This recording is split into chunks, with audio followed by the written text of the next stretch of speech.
Today we're going storm camping. I want to see how this cheap gear copes in a storm. So today is supposed to be Storm Aiden. It's supposed to be 60mph winds, 60mph winds and lots of rain. Looking at the trees, I'd say it's pretty windy. I brought a wee anemometer with me to see how fast the wind is, to see how quickly my setup collapses on me. Now, I've had it out in plenty of wind and rain before and it's coped quite well. I just thought I'd deliberately put it somewhere that's got not too much shelter and it's going to have a lot of wind and a lot of buffeting. Now, I don't know if you can see from here, I'm camped just down there. There's a wee rise here. I'm going to have a wee nosy around and just see if we can get an idea of the wind speed.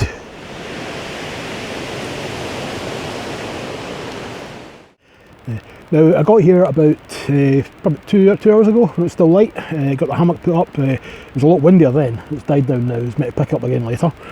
But put the hammock up taught me a few things about camping in high winds with a hammock and a tarp.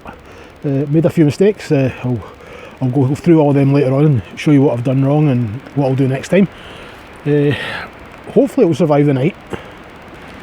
If it doesn't, I've not got too far to go home. I'm in the woods just up behind the house. It's maybe a 20-minute walk back to the house. It's really creepy here tonight. Because it was really windy when I got here, I was setting things up. I've tried to keep the tarp profile quite low. I've managed to snap one of the little tabs off the end of the tarp as well. So I'm having to kind of improvise with some paracord engineering. Oh, and it's Halloween. So what could be more appropriate than a spooky woodland camp?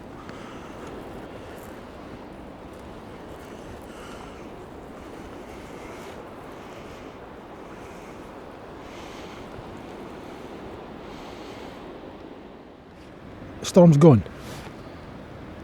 It was like a wee breeze. I wanted trees bending, things blowing over and stuff. There's some dramatic footage. This is crap. Oh, getting some.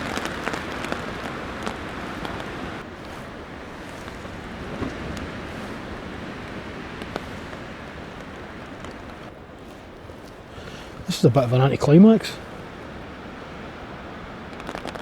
Where's my storm? I'm just going to need to lay a camera on. Hope there's a wee gust of wind so I can make it look dramatic. Or at least some spooky noises so I can make it sound scary. That's what I get for listening to the weather forecast. I should have known better because they said it wasn't going to rain that much. We're in Argyll, it rains all the time.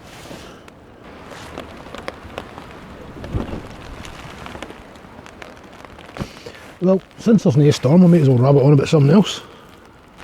I did notice those whippy slings I got. I'll stick the brand name up here somewhere because I can't remember what they're actually called. I've had them for about a year now and they work absolutely great. They give you a lot of versatility in terms of how far apart the trees have to be and getting your hang angle right and stuff like that. I did notice when I put them up there, they're actually starting to look a wee bit frayed and a wee bit worn, so I might need to replace them.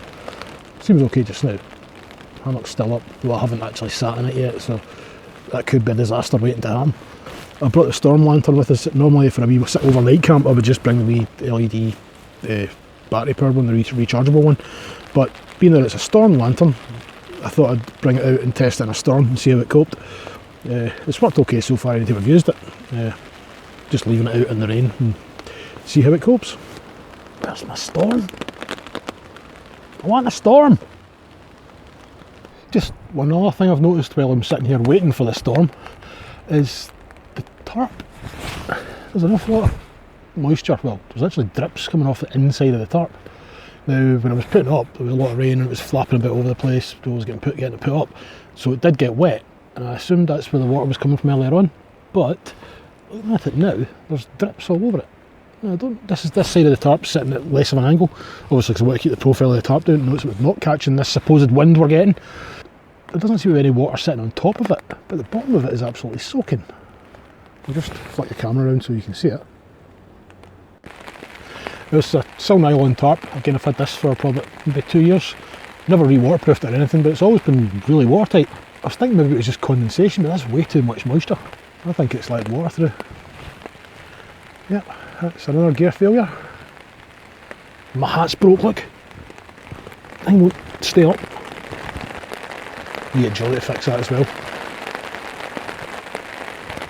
That's rain. Ideal now that I've just discovered that the tap leaks. I fixed my hat. Well, I didn't really fix it, I just put a head torch on it to stop the peak falling in. Oh, that's definitely wind. Excellent. There's my torch.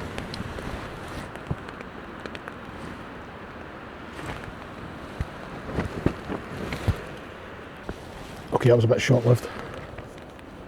Pants. Absolute pants.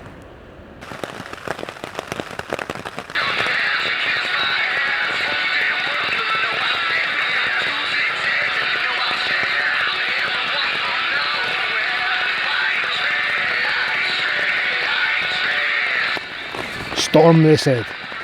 There'll be a storm. What the fuck was that? You got all this effort, right? You got all your camping gear lined up, you got your camera gear all lined up, and you think, right, that's it, I'm going to go out camping, I'm going to get some footage in a storm. And you get rain. A wee bit of rain.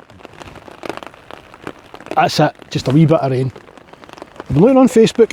Facebook's been telling me every day the shores are all flooded everywhere, and there's trees down, and there's wind everywhere, and it's just chaos everywhere, except here. A wee bit of rain. I've been sitting watching YouTube videos for months. People going out and there's a bit of wind and stuff, and they're like, oh man, wind, oh chaos, tents falling down, and stalls blowing over, and like fires getting put out. I live in like the west coast of Scotland, right on the coast where really bad weather is, and we've got nothing. Tarp still leaks though. Feet are freezing, boots aren't as waterproof as they used to be. Who'd have thought going out on the west coast of Scotland trying to find some really crap weather to camp in would have been so difficult. I was going to give you loads of footage of like storms and chaos and tarps getting ripped off and hammocks getting soaked and backpacks getting blown away and stuff, and you've got me sitting here drinking and smoking. One thing I've noticed on YouTube lately is, well, YouTube and Facebook, and amongst the outdoors camping, wild camping community, is people reviewing kit that they've not really used. They'll get and they'll put something up in their back garden and go, this is a new tent and it's fantastic. Then everybody else goes out and buys one, and then they say, oh here, check my new tent, it's fantastic. Nobody's actually went out and really tested it. And I'd previously watched at least a dozen videos of people with the same tent going, oh it's wonderful. First time I saw somebody use it in anger, out in the wind, it blew over. I wonder how many people have actually been gullible enough to go out and buy that tent thinking this is fantastic. Now I don't mind if my kit fails. If my kit fails, I didn't pay much for it. It was cheap, it was on Amazon.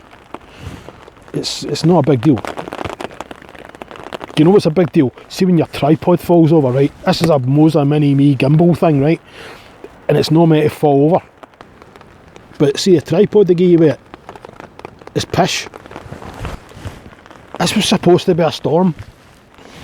See us having a really bright light for filming, it's great. You can like see your face on the camera and stuff, except you can't see anything else. I've had a few comments of people saying we don't understand what you're saying because of your accent. That's kind of my accent, that's how I talk. I can't really do anything about that, I'm really, really sorry. I put subtitles on, but the YouTube subtitles don't understand my accent either. If you don't get anything better today, seriously, you're sitting here watching some half-wit rambling away, talking absolute nonsense about absolutely nothing important whatsoever. Sitting in a forest on Halloween's night for absolutely no reason other than the fact that it was meant to be really crap weather. I need a new hobby. That's what I need. I really need a new hobby. Something sensible. Rather than going out camping trying to find crap weather. Who does that, really? Seriously, who deliberately has their hobby been going out to find crap weather to camp in? Anyway, what was it? I need to stop ranting. I've had enough ranting for one night. I'm going to change my channel and just have me ranting. I'm going to go camping, pitch up and rant. I'm good at ranting. You should always play to your strengths. It's kind of bedtime, I suppose.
Well, it appears that was Storm Eden. Yeah, didn't really come to much. It's actually quite a nice morning. Storm camp failure. Right, well, that storm's a complete anticlimax. As you can see, it's all still here. No down trees. I'm alive. All good. I'll show you what I do with the kit when I'm expecting it to be stormy. Now, all this is a normal kit I would normally take if it was going to be good weather. I deliberately came out last night to test the kit, to see how it would cope in winter, but I also want to see if my normal camping kit will do for winter. Obviously I've got a warm sleeping bag, but that goes without saying. One thing I do a bit differently is you'll possibly notice that the ridgeline and all the cords, all the cordage, it's all paracord there. I replaced all the non-paracord ones with paracord. Not because I think it's stronger, because it is, but because it's longer. It means I can tie onto things further away and it's less hassle to set up. It's a wee bit heavier to carry, a little bit more cumbersome, but really not that much. So what I've done here is I've got a ridge line, but I've also tied the end tabs of the tarp to the tree themselves. Normally I would just tie them to the ridge line with a prusik. That would have come loose in heavy winds, so I've tied it directly to the trees. Also, over here, rather than staking the guy lines down, I've tied them to trees because they're not going to go anywhere. I use a carabiners just to make it a bit quicker to set up. When it's really wet, really windy, you want to get the thing up and get a bit of shelter before you start setting the rest of it up. So do all the carabiners first, and then you can go around and tighten everything up and put your prusiks in and extra knots. Now, last night the wind was coming from this direction, so I've left the tarp overhang quite shallow, so it doesn't have a big profile for catching the wind. I've also tied it directly to the trees. Now, I don't use stakes either. I basically make my own stakes when I get here, just bits of wood. If it's going to be stormy, use bigger stakes. What I did do last night is I actually broke one of the tabs on the tarp when I was putting it up. I'd tied down a couple of places, the wind caught it, pulled it, and all the strain was on a single tab, and it snapped the tab off it. So I've kind of improvised a wee bit here. What I've done, I've just tied off the centre tab up to a tree there. That's just really to give it a bit more support and to stop that far end over there from sliding too far, because that's the one where I broke the tab off it. But it lasted last night. There wasn't a huge heavy winds or anything, but there was wind. Yeah, where I thought the tarp was letting water through last night, it's not. As you can see, the tarp's absolutely soaking now, but the inside's dry. So I don't know what that was about last night. Unless maybe condensation from my breath, but that wouldn't make that much water. I don't know. Probably, I think I mentioned last night when I was gibbering on about the whippy slings. I took the whippy sling off this side last night just because I didn't have enough space to fit it in along with the tree strap. See, the tree straps are huge, so normally I would wrap them around the tree twice, but it's quite a big tree, couldn't get it around twice, so I've had to use a single wrap, and it's left a big long bit, didn't have space for the whippy sling, which is no big deal. This side I've got the whippy sling on. I don't know if you probably can't make that out, but it's actually starting to fray a bit there. Taking the whippy sling off this side, What I did notice, I was getting a wee bit of water dripping down. Normally it has a carabiner, drops off the carabiner, so I don't use drip lines, but I think maybe the rain was just coming in a little bit sideways and actually catching the top of the hammock, and some of the rain did actually drip down onto the hammock and under blanket. So again, it wasn't a huge amount. I use a kind of foil lined sleep mat inside the hammock as well, so even if the hammock does get wet, you're still on top of a waterproof barrier, so not a big deal either. I'll say the biggest difference is just taking those carabiners just to make it quicker to set up. So you can take them down and put Proseccs in if you like afterwards. I do fancy coming back to this spot. It's an absolutely cracking spot to camp. It's in the middle of nowhere. It's 20 minutes from my house. Don't even need to drive here. Just climb over the garden gate and walk for 20 minutes and I'm here. Absolutely fantastic spot. There's plenty of dead standing. There's loads of trees to put hammocks up. There's a good few spaces for a tent if I want to bring a tent. And I'm not going to be disturbed because I know for a fact there's only 2 houses around here and one of them's mine. Well, just need to get packed up, head back to the house, get some breakfast, and then I can ask Julie really nicely to fix all the stuff I broke. Wait, if you haven't liked and subscribed, please do. Assuming you like it, that is. If you don't like it, don't bother, because that would be pointless. You can like and subscribe even if you don't enjoy it, but really that's up to you. You know, I don't know what sort of weird kinks you've got, but like, you know. Oh! Leave no trace. You. Just you. In particular you. No trace. You've been told.